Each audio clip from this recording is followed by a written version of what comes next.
In this video, we will learn about instance of operator in Java. If you want to know the type of an object during runtime, then you can use instance of operator.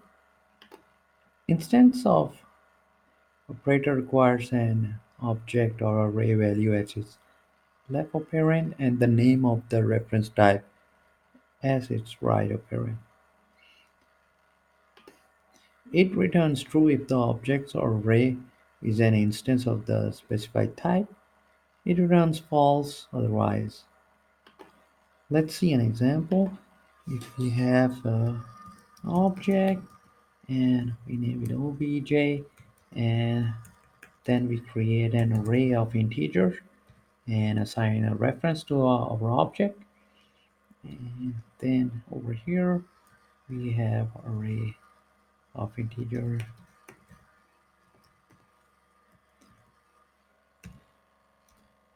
and then we are going to use system just to print out if it returns true or false.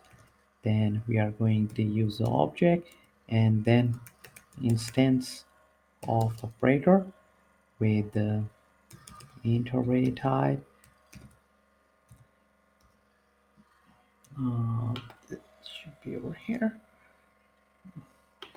and this should return a true because the array value is an int array.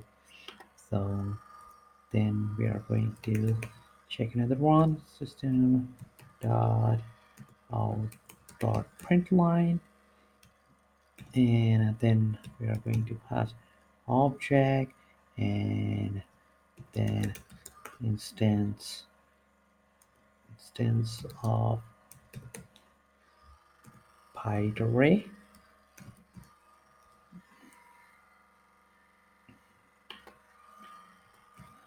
This should return false because the array value is not a byte array.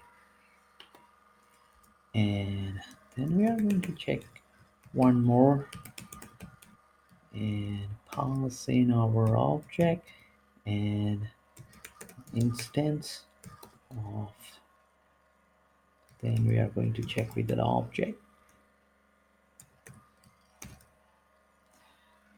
This should return a true because all arrays are instances of object. So this way you can make use of instance of operator. We just need to save and run our program and check our results. And you can see on the console, the first one is true, second one is false because it's not an binary array. So the last one is a true. To keep on learning, please subscribe to my YouTube channel. Keep supporting me and thank you for watching.